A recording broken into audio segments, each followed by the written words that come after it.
Hi everyone, this is your qualitative research lecture, and there's going to be a lot of details today that will help support you and help guide you when you go to do your first assignment for performing your own qualitative research, and later for your final assignment as well. So here we are. This is the outline for the lecture. We'll start with a little bit of a review of the qualitative materials or concepts that we spoke briefly about last day. Then we'll get into the role of the researcher, which, as you'll find out, is very, very important in qualitative research. We'll look at how to collect data, how to analyze it. In particular, there's a special process called coding. No, it doesn't mean you'll be figuring out how to use C++ or anything like that as far as actually programming anything on computers. It's a little bit different than that. Then we'll get into how do you arrive at conclusions from the data that you've mined. And last but not least, probably most importantly, is how do we go about ensuring validity, reliability, and academic rigor when it comes to qualitative research. A lot of people view it as a bit of a non-merited research in the academic community because it's not quantitative. It's typically not randomized controlled trials. It's very different. But if you recall from last day, the whole point and goal about qualitative research is to answer questions that quantitative research can't. So let's take a look at that. As a reminder, qualitative research is essentially an excellent way to figure out and describe personal experiences of people, their understandings or belief systems, their value systems, essentially the why. Why do people do and act the way they do? So again, if you look at quantitative data and numbers, you don't really get the full robustness or the full depth and complexity of the human experience. You really need words to describe that. And so that's what qualitative research does at its essence, and why it's so powerful as a research method. Now, the role of the researcher is much more complex, speaking about complexities, in qualitative research relative to quantitative research. When you're looking at the researcher in qualitative research, they are intimately ingrained throughout the process. So let's take a look at an example here. I, as a researcher, qualitative researcher, will conduct an interview. And I will then take that information and then I will sort through that interview, and then I decide what conclusion should be arrived at based off of that information I gathered. So I'm very much, there's really no way that I as a researcher can objectively separate myself from the research study. I'm the one performing the interviews, although not always. I'm the one that looks at the results. I'm the one that interprets it. I am the filter that takes in the data and then gives a hypothesis or a theme or a narrative based off of all the information I gathered. So inherently being directly tied into the data processing, the data collection, the interpretation processes, I can't not influence the information in some way. And that's the role of the researcher. And there's pros and cons to that. So again, the researcher is intimately involved in the data collection and analysis. They are the filter, and objectivity, is unachievable. So, and there's debate about this in the research realm and academic realm, but ultimately it's unachievable to be purely objective when you're doing qualitative research.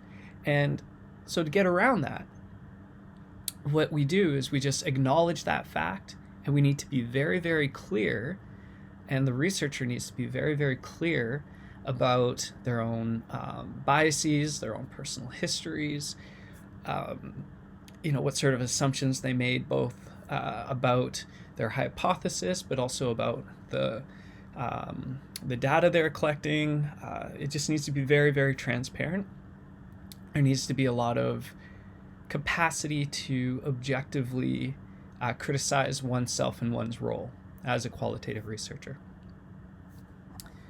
And ultimately, the reason for all of this transparency and being very explicit in qualitative research about the researcher's role and their biases and their influence and input on the research is, if it's stated, then the reader can also interpret and make their own judgments and assessments as far as how the researcher's biases may have affected or may have affected the results.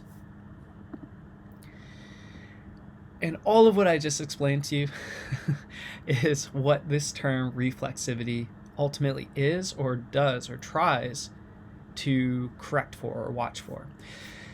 With reflexivity, it's acknowledging one's own roles and influences on a study, so the one that's being conducted. And a lot of the time, as I just previously mentioned, it's actively examining very critically and closely one's own biases, judgments, practices, and how those each affect the research. Okay, and this isn't done just at one point. This is actually done throughout the study in an ongoing manner.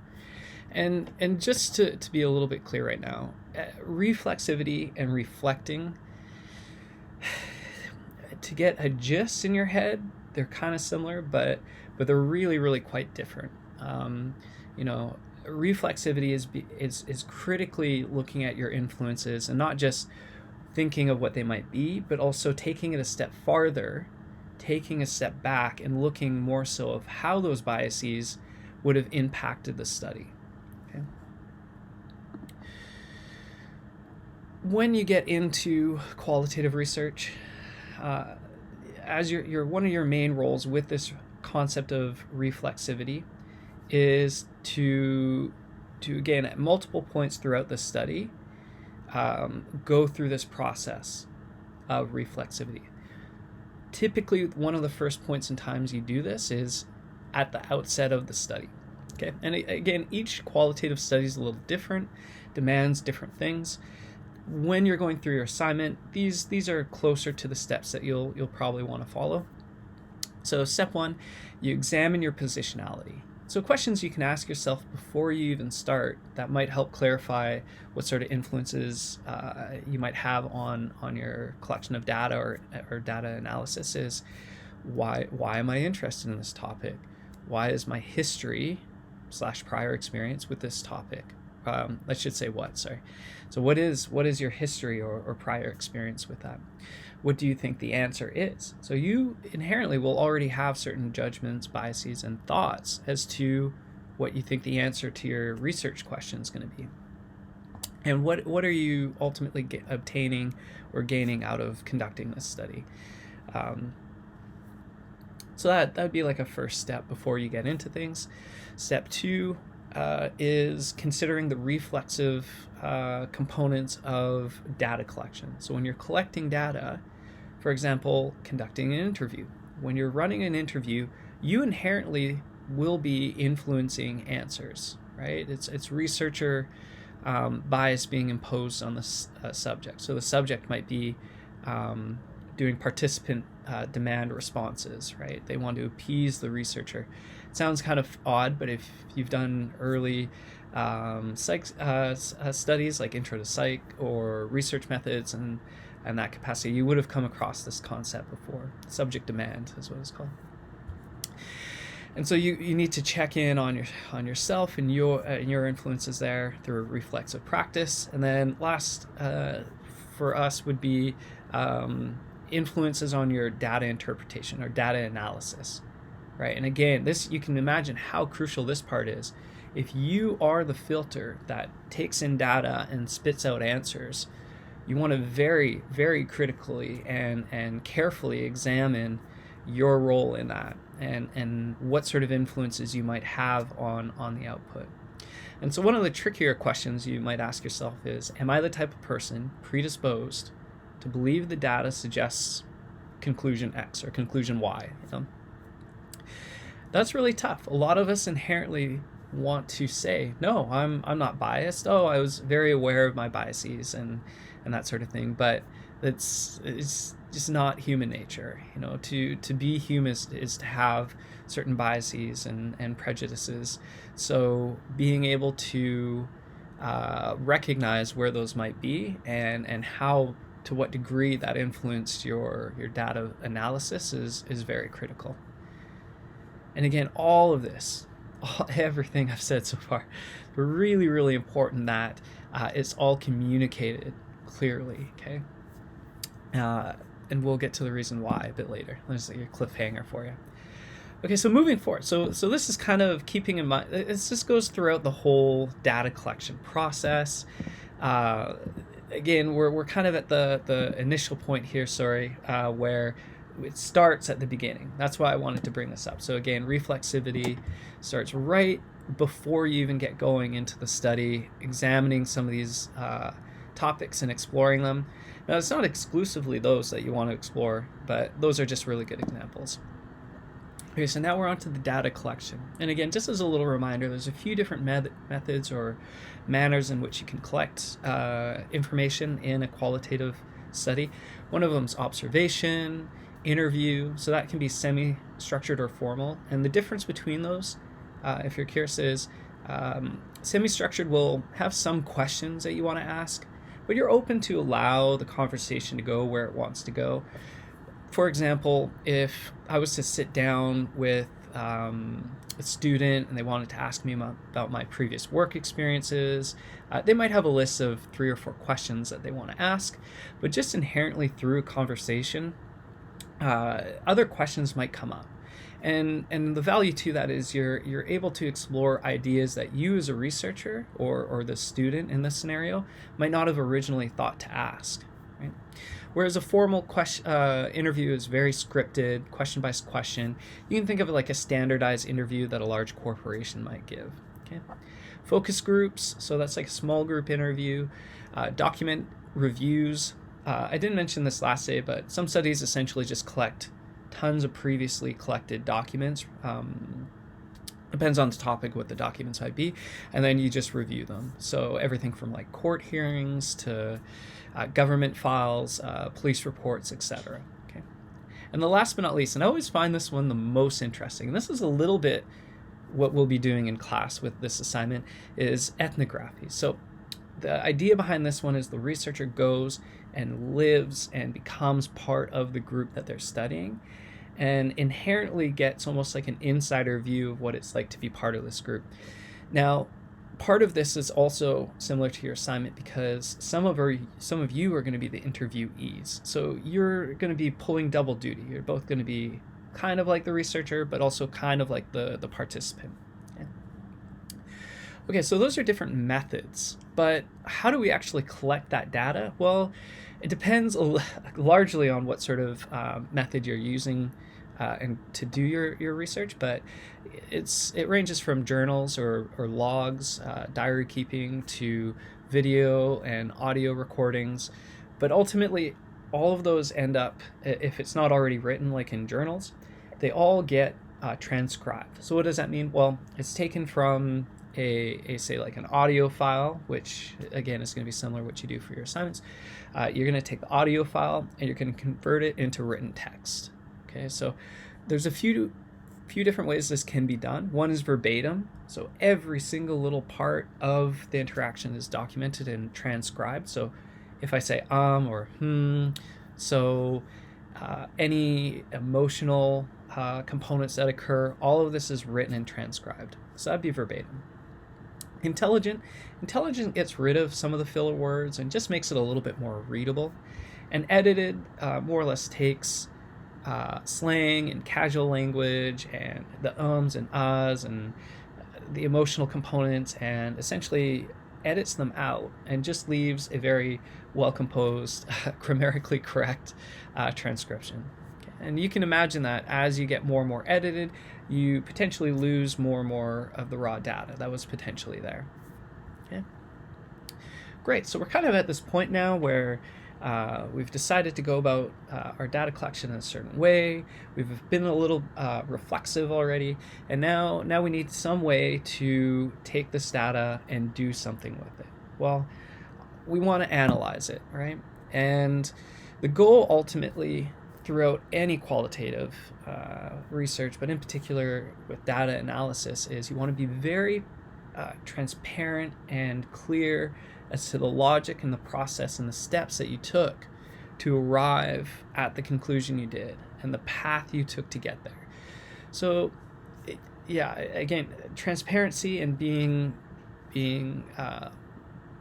communicative and descriptive about that is really, really important. Okay.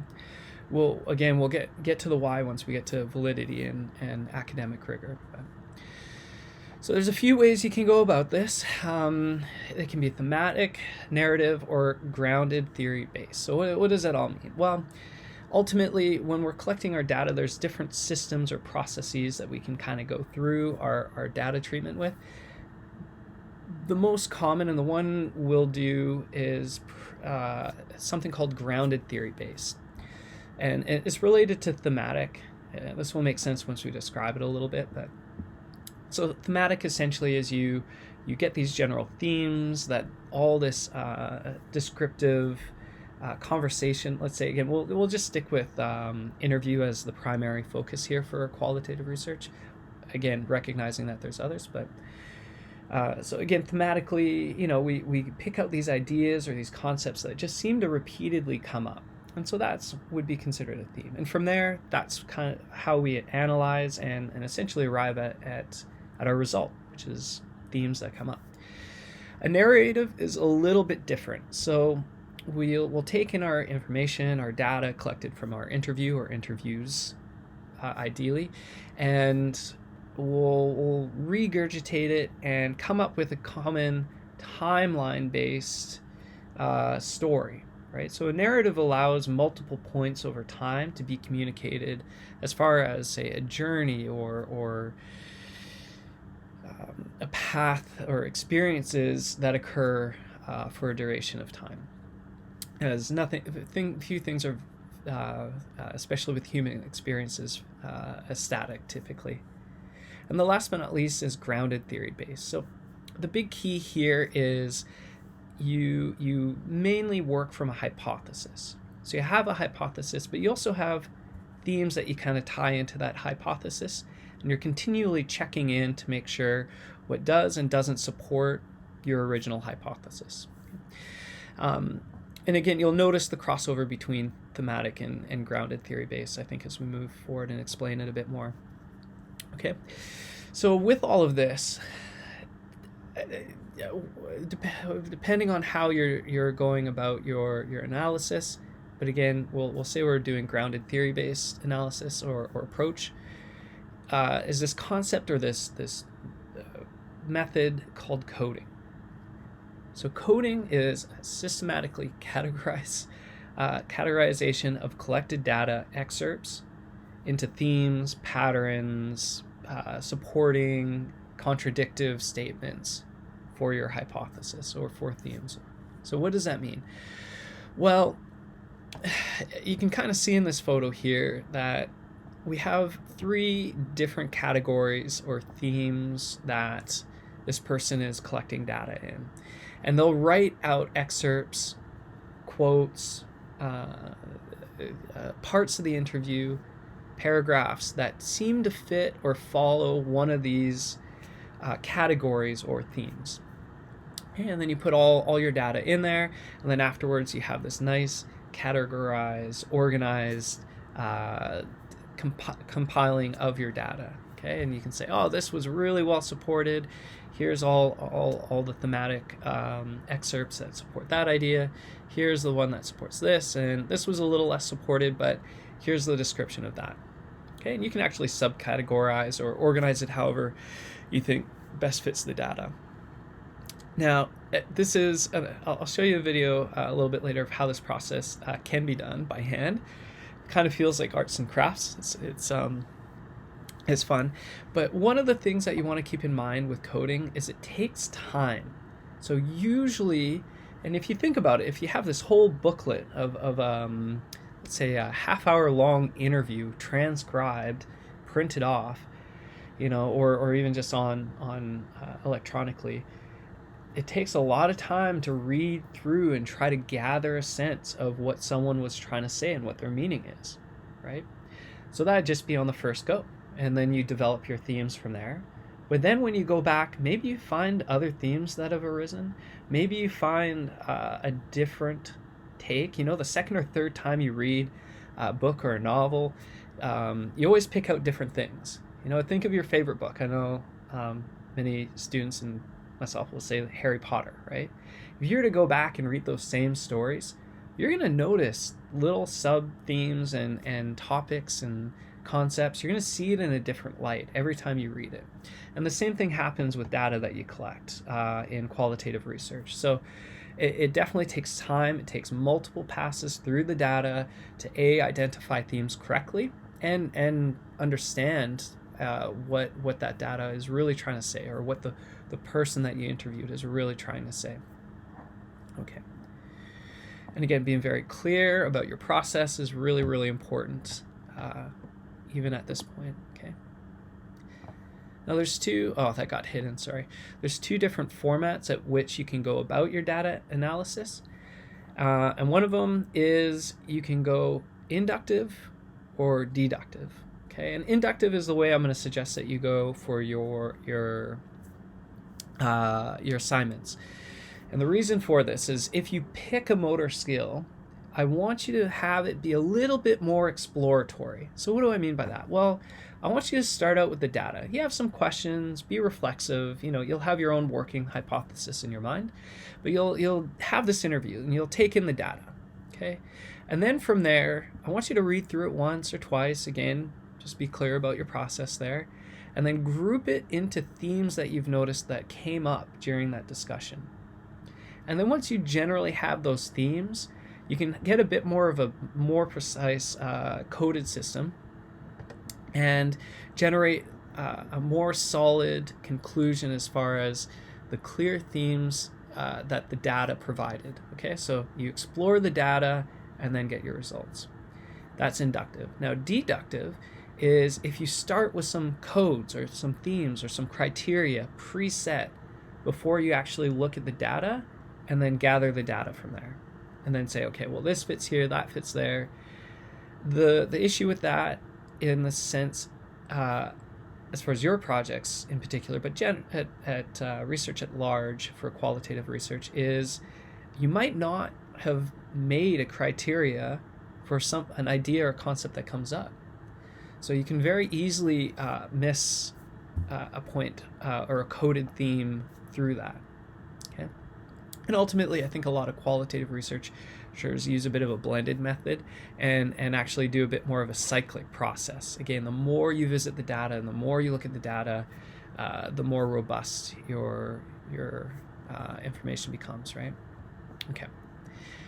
Video time. So this, I wanted to share this because I think it does a really great job at demonstrating, again, that kind of arts and craftsy take on qualitative research, but it also puts in perspective that if you're doing a large number scaled of interviews and you're trying to process the data, like I was alluding to, it's very, very time intensive.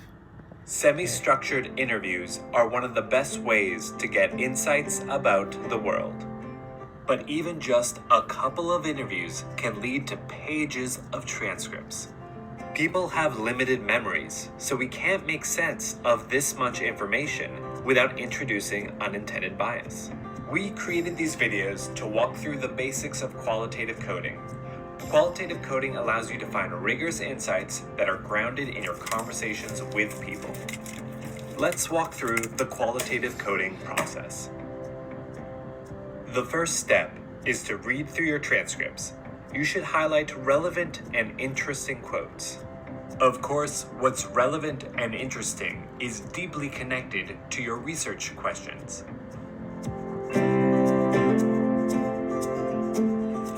We are now going to cut out these relevant quotes from the transcripts. Even with fast forwarding, this is gonna take a while, so let's jump ahead.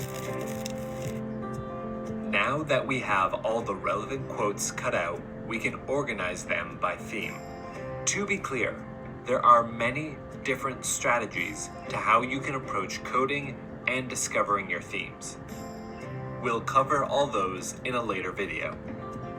Now with all of our quotes organized by theme, it's much easier to read them and make sense of them one by one. So next time, you need to derive meaning from pages and pages of transcripts. Use qualitative coding to find rigorous insights grounded in your data. Great. And just as a heads up, I'm not going to expect you to do that for your assignment. I'll give more details on a more potentially efficient way of doing it, although you can definitely perform your coding that way. Okay. But as you notice, and as mentioned in the video, it takes a bit of time. It is a great way to make sense, find themes, and some people even find subcategory of themes by going through this process. And you really get a good sense of what your participant or participants are trying to explain and share with you once you've read multiple excerpts with the same theme. Okay? All right. Semi-structured interviews. No, not again.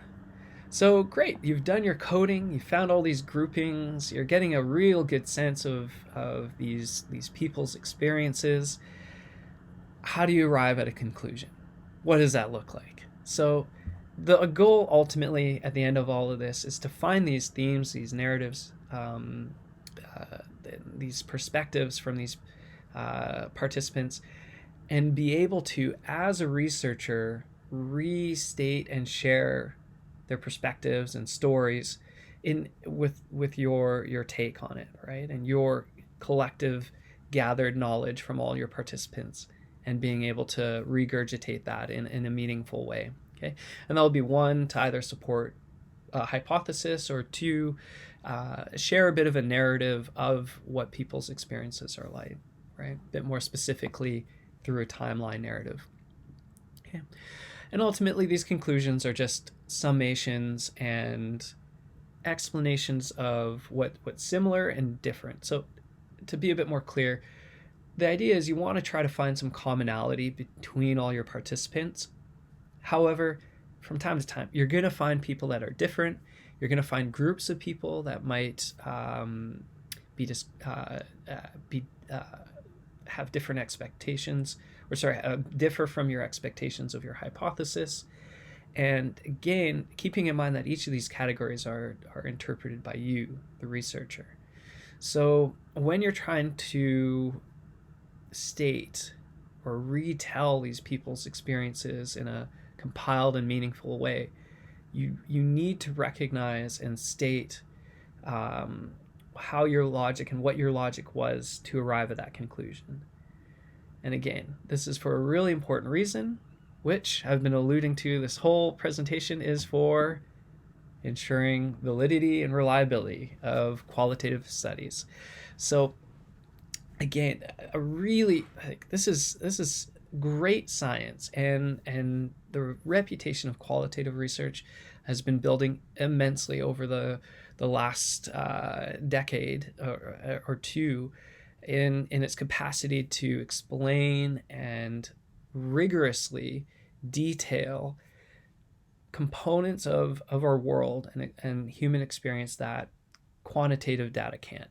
Okay, and it's done so by really leaning into these 4 pillars of what I call academic rigor in qualitative research. Okay, so we'll go through each of them, but there's credibility, dependability, confirmability, and transferability. Okay, and each of these, again, I'll just explain what they are in a moment, but each of these add to the robustness of qualitative research.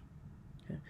So if we just visit this next slide here, and again, you can refer to this as you need to when you're going through your assignment and or your own larger IMEG guidelines. And here's a resource for you. Again, it gives a bit more detail. It's a similar table. Okay, but sorry, I digress. So looking at each of the criteria separately. So when you're talking about credibility, it's really trying to establish that what you've concluded, so this is after your analysis, actually represents what the participants' perspectives were. Okay, so this is kind of validity stuff, right? So if you actually asked or spoke to one of the participants and you said, hey, this is the conclusion I got, would you say this is what you're trying to say? They say yes. Okay, so there's a few ways of doing this, and the way I described is exactly one, and it's called member checking, right? So you actually go back to your participants and be like, hey, this is what I found. They're like, yeah, that's good. So you'll be doing this with your assignment. But there's other things like peer debriefing. So you go to other experts in the field and be like, hey, this is what I found for this group of individuals. Does this make sense? And they'll be like, yes or no. And the other one is a prolonged and varied engagement with each setting. So what does that kind of mean? Well, part of it is ensuring that you let's use interview for an example. And let's say I'm following a group of college athletes, okay? So I don't want to just go do my one interview once with these individuals. Ideally, to build credibility and to make sure I understand truly what their experiences are as college athletes, is I want to conduct these interviews over the whole span of a season, maybe multiple seasons. Maybe I follow them through their whole university experience, varsity experience. So that's going to add credibility. Okay. So the next criteria is dependability, and really the idea with dependability is you want to be able to repeat the same findings that you found, but is kind of set to the same cohort by the same interviewer, etc. So it's getting back to the idea of having multiple interviews. You find the same things, right? And again, that usually takes a little bit of time to do and produce. One of the ways you can do this, though, is by providing evidence that if you were to do it again, and you don't necessarily have to do years and years of interviews, let's say, but to provide a thought process or a trail of information. So showing your logic, showing your steps and your processes that if anyone else could imagine doing those same steps and processes, they'd arrive at the same answers. And that's called establishing an audit trail. And so when you're going through your assignment, be very, very clear about the steps you took, the assumptions you made, and the steps that, the decisions that you made to arrive at your conclusion, okay? The other way you can do this is something called providing thick description, okay? So the idea with this is that your description and clarity and communication of your research methods are so clear and so obvious and so robust in how well they're described that anyone could follow along your logic and your line of reasoning and would arrive at a repeatable or the same conclusion, okay? So that's called thick description. So that's why the whole lecture I've really been trying to encourage and highlight the importance of communicating very clearly what steps and processes you're making, what biases might be affecting things, your decisions as you go through the research process. Okay, confirmability. So this is saying how well are your research conclusions able to be confirmed or corroborated by other researchers.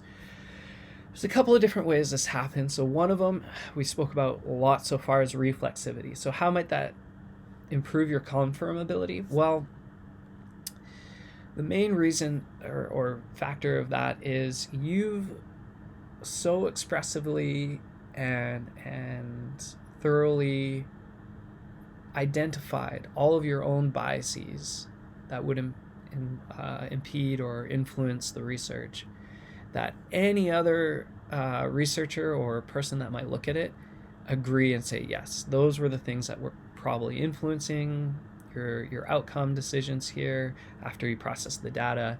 So we confirm that would be a similar result. The other way to do this, and this is really common in qualitative research, it's a little much of a task to take on for your assignment, but it's called triangulation. And the idea behind this, and you probably have seen it maybe in shows like spy movies or something like that, where they use multiple cell towers to try to triangulate someone's location with GPS, right? There's this very similar idea with qualitative research where you essentially have multiple points, usually at least 3, types of research that you've conducted, qualitative research, and different forms that all confirm the same conclusion that you arrived at, okay? So again, that would be going back and saying, maybe getting a co-coder, so someone that codes the information along with you, another expert in the field that has done the same, arrived at the same conclusions as you have independently, okay? Another one might be collecting journals from participants as well as interviewing, plus a co-coder. So now you have 3 different things that all help lead or confirm the same conclusions you've arrived at, okay? So again, you can see how all of these points really just add to the robustness or the rigor or the double and triple checking of the information that you've arrived and concluded at, okay? And the last but not least, this is a little bit of a debated criteria for qualitative studies, but ultimately transferability is the extent to which the results can be generalized or transferred to other contexts and populations or settings. Usually just different contexts. You want to keep the same population base.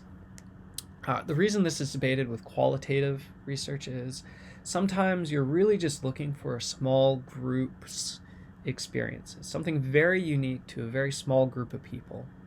And so the transferability of that is debatable. But does that mean that the quality or the robustness of the research isn't valid or isn't very reliable anymore? Well, no, right? It's just a very, very uniquely contextualized study that was done. Okay, so as far as yourselves and what you're going to do to help with this is you're going to look at just a very specific hand-picked population, one other person, right? Your partner in the assignment. But the way larger scale studies typically do this is they'll look broadly at large populations and then hand-pick the people in that population that represent the cohort or the group that they want to look at before they can transfer it out, and make sure that that group represents exactly the group they want to be able to transfer out to, okay? So again, this is very different than randomized controlled, but the idea is if you handpick a population to be specifically what you want to transfer it to, logically you should be able to transfer the results to these other populations. Okay, makes sense. And last but not least is data saturation, which is more or less very heavily and thoroughly going through your data multiple times. Okay, so that's it. Again, here's a resource for you to go to. I'll give you a separate video to detail your assignment regarding qualitative studies and research, but you'll probably, if you haven't already taken notes off of this, or if you feel like you might have missed something or want to come back to it, you'll have these notes as a PowerPoint online. You have this video, and yeah, you can review it as you need to.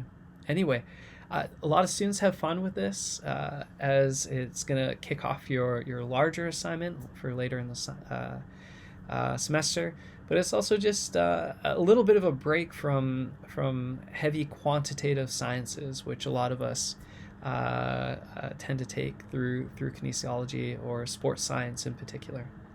Okay, well, enjoy, have fun, and yeah, see you on assignment number 1 video.